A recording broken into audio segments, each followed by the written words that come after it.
Alabama Republican Senator Katie Britt joins me now from Capitol Hill. Senator, great to have you with us. One of the things, and I've covered many State of the Union addresses, and one of the things they hope to achieve is kind of a before and after effect. Before the speech, there was one political atmosphere. After the speech, there is another. Do you think President Trump had a before and after moment after last night's speech? Yeah, absolutely. Look, I think that this was the best State of the Union that we have seen in modern history. The reason I say that is President Trump did an outstanding job of reminding Americans where we were over the last 4 years in the Biden administration. Borders that had illegal immigrants flowing over, unsafe streets, costs that were out of reach, making the American dream further and further away for so many people who had hoped to achieve it, and obviously complete and total chaos abroad. President Trump succinctly came back and said, let me remind you where we are, and let me remind you where we are now. He talked about the things he has done, closing our border, no new encounters people let into our border over the last 9 months. He talked about crime being at 125% decrease, or 125 years low when it came to murder rates and crime in large cities going down. He talked about making good on the promises he put in front of the American people, Major, and he made his case convincingly. In addition to all of those things and talking about the things that happened in the working families tax cut that ultimately people are seeing the effects of right now, President Trump also revitalized a spirit of America and patriotism that people have been longing for. People want to see a leader that is excited about the country they lead and that believes that its best days are ahead and that are committed to doing everything possible to achieving that.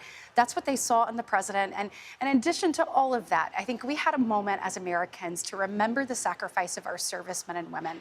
And so seeing each of these people, whether it's first responders or men and women in uniform, from the Coast Guard to those who have done the most complex missions, Americans got a chance to say thank you alongside the President of the United States and to realize all that they put on the line for the freedoms in the country that we love. So I think that there is a hopeful spirit, and I think there is also an optimism that we finally have a leader that campaigns on something on the campaign trail and then makes good on it. And he certainly laid that out in stark contrast to what we saw in the Biden administration.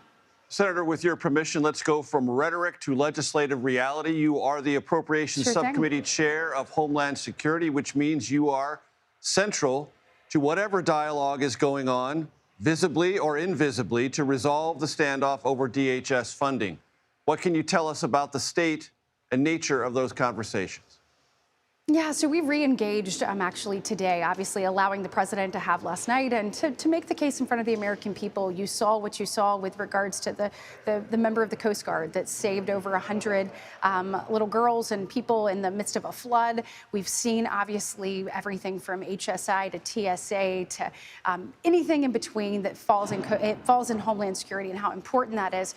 We had that front and center last night. I have re-engaged in conversations today with my Democratic colleagues, and I am hopeful we can find a pathway forward. Look, I think what people have to remember here, Major, is that this encompasses so many things that are important to Americans right now. Obviously at TSA, but also FEMA. And so we're talking about how does this work? We're looking at the disaster relief fund being depleted, getting that money out the door, and knowing that Americans need that moving forward. It's important that we keep the Department of Homeland Security funded and keep that funded together. And I think in conversations that have begun again, I'm hopeful we'll find a pathway forward. Look, everybody knows that we need to reach a result because those paychecks will stop on March 5th. Is the White House open to legislative reforms to the day-to-day procedures of immigration, customs, and enforcement on interior enforcement, which seems to be the big ask from Senate Democrats?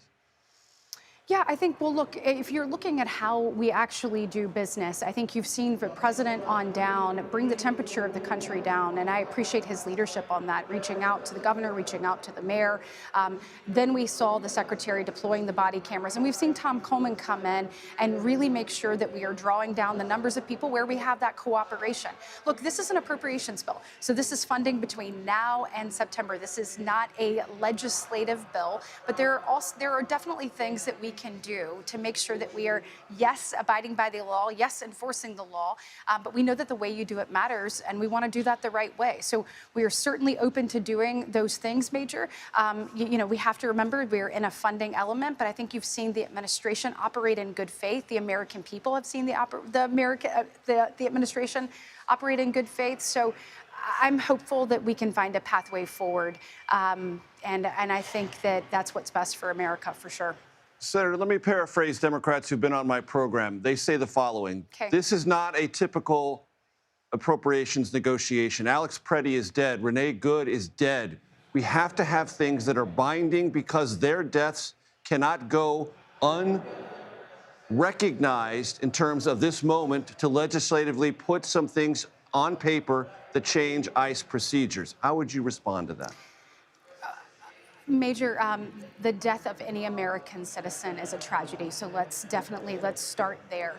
What I would say is, over the countless lives that have been lost in the Biden administration, starting with Laken Riley and Jocelyn Nungary and Rachel Moran and others, from the actual failed border policies of the previous administration, we continue to say this must stop. Democrats said it can't stop unless we have legislation. We proved with President Trump that we didn't need legislation, we needed a new president. What I am telling you now is that President Trump is committed to making sure that we abide by the law, enforce the law. We know the way you do it matters, and he's committed to doing it the right way. And I think that you will see that moving forward. Look, we're not going to walk away from enforcing the law. There are countless members of families out there who have lost loved ones to fentanyl overdoses, or have lost loved ones to the unfortunate acts of illegal migrants that are here. And we take that serious. Look, the president campaigned on this, and he won on this issue. He said, I am going to see you, I'm going to make our streets safe, I'm going to make our borders secure. And so I'll tell you, that's the answer right there in front of you, and we're going to make sure that we do it the right way. And so, Major, I know that there are a lot of conversations moving around, but at the end of the day, we have to make sure that the people who are working the TSA line get paid, the people who are working to get these FEMA grants out get paid, the people who are trying to help people who just went through the snowstorm get paid. And what Democrats know is that the people of CBP and ICE are going to continue to operate. So them dragging their feet, Major, does absolutely nothing, because we are still operating in this space. So you cannot tell me that you are concerned about what they're doing, but yet not be at the table right now for solutions. So walking away is literally political theater. They feel like they have an issue. They're placating to their base instead of coming forward and trying to find solutions, trying to find some incremental or adjustments or changes that can be made. They know ICE and CBP are operating right now, and they also know the good work that those men and women do. Half of where we are right now has to do with sanctuary city policies. So if we're going to talk about legislative action, Major, then those things are going to be on the table. And I guarantee you that people do not want taxpayer dollars going to fund cities that do not cooperate with law enforcement. We know that streets would be safer if people would take a look and say, hey, when we have someone with an ICE detainer, we're going to let the federal government know so they can come pick them up. Not where we have to put additional men and women in the streets to go and find those people and bring them back. We've got to make sure we keep our law enforcement officers safe and we keep our community safe. And we do that through enforcement. We do that through cooperation. So if they want to do legislative fixes, there's going to be a whole lot more on the table. And I think the American people are with us on that. You have laid that out quite clearly. Senator Katie Britt, Alabama Republican, key figure in all these conversations. Please come back when we have more to talk about. I appreciate it very much for your time. Absolutely, Thank you. Major. Thank you. I appreciate it.